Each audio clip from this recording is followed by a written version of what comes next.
Hola, ¿qué tal? Mi nombre es Rosa María Hernández y esta es una cápsula más de Historia para Todos con Rosy.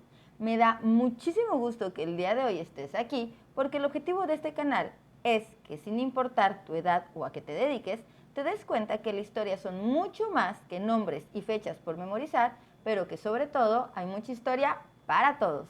Hoy te quiero platicar sobre una mujer que hizo historia. Era 1857, el año de la Constitución Liberal. Esa época en la que la lucha entre liberales y conservadores no solo se llevaba en el plano ideológico. Era una historia de hombres, una época de hombres. Y, entre todo ello, un 14 de marzo de 1857 nace en la Ciudad de México quien a la postre sería considerada la primer médica mexicana, Matilde Petra Montoya Lafragua. Su padre era muy conservador, pero eso no interfirió para que su esposa Soledad encontrara la manera de darle educación a su hija Matilde en casa. De esta manera se dice que a los 4 años Matilde ya sabía leer y escribir y que así se fue convirtiendo en una ávida lectora. Con las bases de educación que le dio su mamá, logra entrar en ese entonces a lo que se conocía como educación elemental, es decir, los 3 primeros años de primaria. Después de ello, continúa con su educación superior, es decir, los siguientes 3 años. Así, a los 11 años de edad, intenta ingresar a lo que hoy conoceríamos como la educación secundaria. Sin embargo, no le fue permitido por su edad. En ese momento, convence a su padre para que le dé una educación particular. Y así es como a los 13 años es capaz de presentar el examen oficial para ser maestra de primaria. Matilde aprobó sin problema el examen. Sin embargo, su edad nuevamente fue impedimento para obtener un trabajo y le dijeron que a los 16 años le podrían otorgar la plaza de maestra. Y aquí quiero hacer un paréntesis y analizar. Tenemos una niña de 13 años que, para los cánones de la época, ya le deberían de estar buscando esposo para poderla casar. Y sin embargo, a sus 13 años, lo único que ella quiere es estudiar. Pasa el tiempo, su padre muere, y es entonces cuando decide inscribirse en la carrera de obstetricia y partera que depende de la Escuela Nacional de Medicina. Pero tras graves dificultades económicas, se ve obligada a abandonar sus estudios. Esta circunstancia no la detiene y un año después lo vuelve a intentar ingresando a la Escuela de Parteras y Obstetras de la Casa de la Maternidad, ahora sí obteniendo a los 16 años su título como partera. Ahora tenemos a una Matilde de 16 años que al parecer ya tenía muy claro su futuro, ya tenía su título como partera y básicamente en ese entonces el oficio de parteras entre las mujeres era un oficio común y hasta reconocido. Este oficio era muy popular, sin embargo, nadie se atrevía a pensar que hubiera algo más después de ello. Pero Matilde no era cualquier mujer y eso había quedado muy claro desde que era niña. Por eso, a la par que ejercía como partera, se instruyó durante 2 años en lo que se conocía en ese entonces como enfermedades de la mujer, al lado del doctor Manuel Soriano, donde aprendió pequeñas cirugías. Al mismo tiempo, Matilde recibía instrucción particular en temas de latín, raíces griegas y matemáticas. Y para su sostenimiento daba clases en ramos primarios en un colegio. Para 1875, con 18 años de edad, Matilde se establece en la ciudad de Puebla. ¿Y qué creen? Que tiene un éxito rotundo. Se podría decir que se convirtió en un crack de su área. Era una joven partera, de amable trato y con conocimientos más avanzados que el resto de parteras y que incluso varios médicos locales. Obviamente, por estas razones, rápidamente se hizo de una numerosa clientela, pues las señoras la preferían. ¿Y qué pasa cuando alguien irrumpe y rompe el status quo? Cuando quita tus privilegios. Pasa lo que le sucedió a ella. Varios médicos locales orquestaron una violenta campaña en los medios en su contra. Publicaron varios artículos donde convocaban a la sociedad poblana a no acudir y solicitar los servicios de esa mujer poco confiable. La acusaron de masona, la acusaron de protestante. La situación se hizo insostenible, perdió mucha clientela y no le quedó más remedio a Matilde que dejar la ciudad e irse a instalar a la ciudad de Veracruz. Pasó fuera algunos años, pero esos años le sirvieron para ganar mucha fuerza. En 1880 decidió regresar a la capital poblana y volvió para simbrar aún más a una sociedad que no estaba lista para recibirla. Cuando llegó, lo primero que hizo fue solicitar su inscripción a la Escuela de Medicina de Puebla. Para sorpresa de muchos, fue aceptada. Y esto sucedió en una ceremonia pública, a la cual acudió el gobernador del estado, los abogados del Poder Judicial y muchas señoras de la alta sociedad poblana que le estaban presentando su apoyo. Sin embargo, los sectores más radicales y más conservadores de la ciudad redoblaron sus ataques y publicaron un artículo que se titulaba "Impúdica y peligrosa mujer pretende convertirse en médica". Agobiada por las críticas, Matilde una vez más tuvo que dejar la ciudad de Puebla. De esta manera se trasladó a la capital del país, a la Ciudad de México, donde por segunda ocasión solicitó su inscripción, esta vez en la Escuela Nacional de Medicina, siendo aceptada en 1882 a la edad de 24 años. Las publicaciones femeninas y un amplio sector de la prensa la apoyaban, pero no faltaba quien opinaba que debía de ser perversa la mujer que intentaba estudiar medicina para ver cadáveres desnudos. Fue llevada al extremo de tener que esperar a que sus compañeros hombres se retiraran para que ella pudiera entrar al anfiteatro sola y así hacer sus disecciones, para evitar obviamente más escándalos, ya que se dice que los maestros de fisiología y de cirugía se negaban a expresar libremente la clase por temas de pudor, decían ellos. Era la única alumna, la única mujer que caminaba por aquellos pasillos y que no buscaba otra cosa más que convertirse en médica, algo que ninguna mujer había logrado, es más, ni siquiera había pensado hasta ese momento. Por ser la única mujer, no faltaron las burlas, las ofensas, las críticas. Mucha gente se sintió amenazada. Tan es así que al finalizar el primer año, un grupo de estudiantes y profesores solicitaron la revisión de su expediente académico. Este grupo de personas objetaba la validez de sus estudios de bachillerato, ya que los había cursado en una educación particular.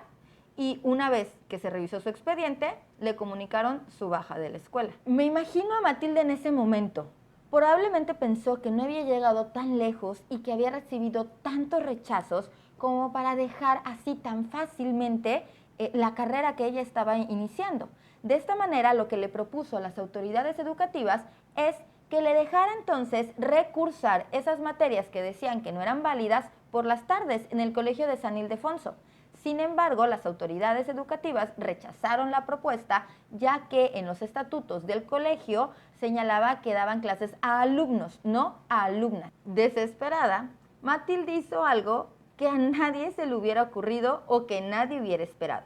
Decidió escribirle una carta al entonces presidente de la República, el general Porfirio Díaz. Al recibir la carta, dio instrucciones al secretario de Ilustración Pública y Justicia, el licenciado Joaquín Baranda, para que le sugiriera al director de San Ildefonso darle todas las facilidades necesarias a la señorita Montoya para que pudiera cursar las materias en conflicto. Y de esta manera no les quedó más remedio en el colegio de aceptarla. Una vez que sobrepasó este obstáculo, ella siguió estudiando, siguió tomando sus clases.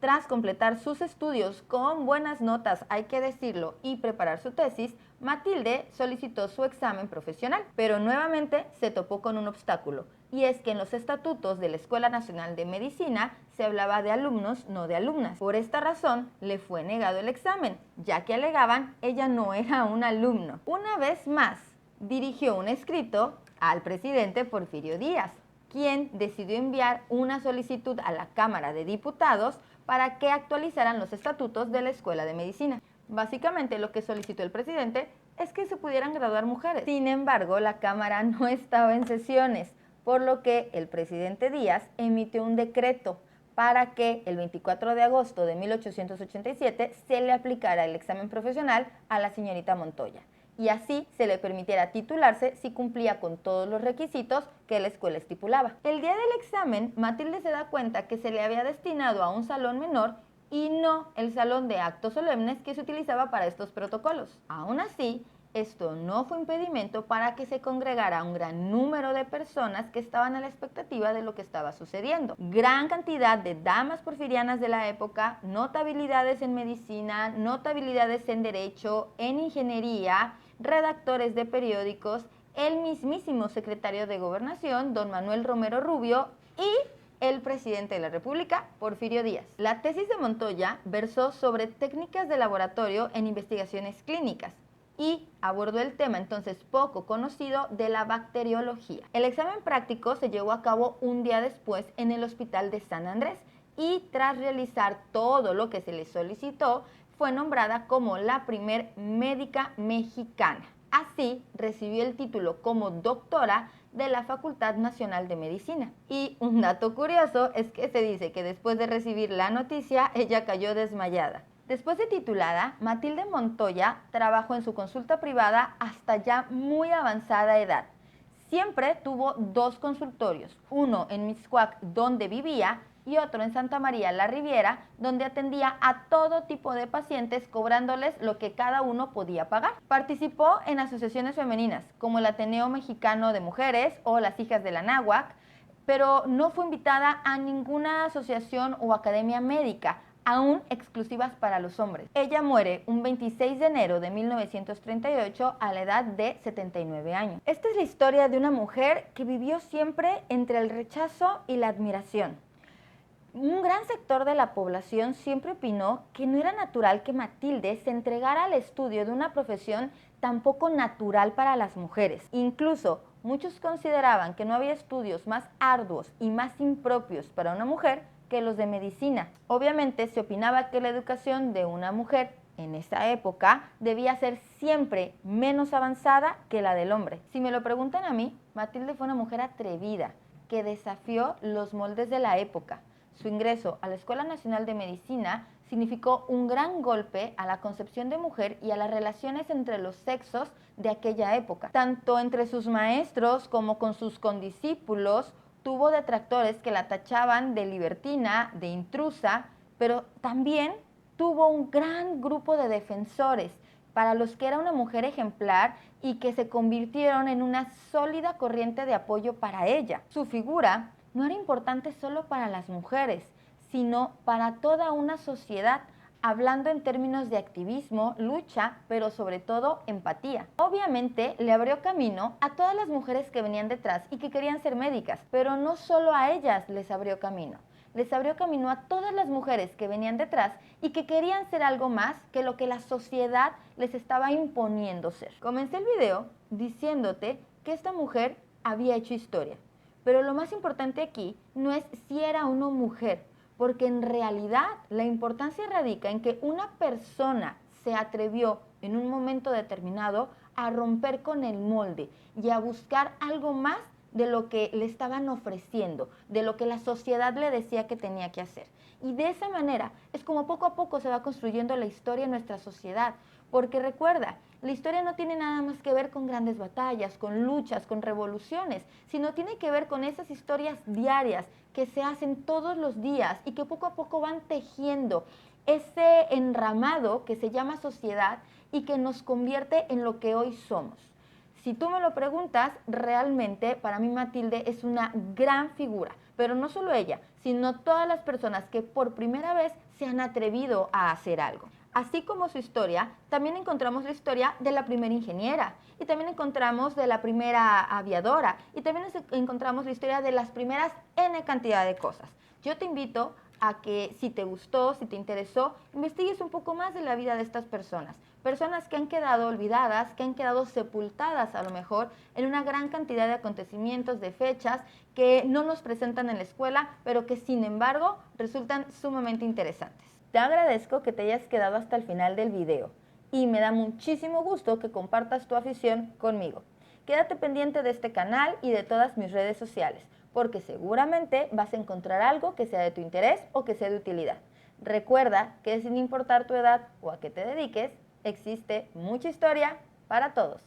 Hasta la próxima.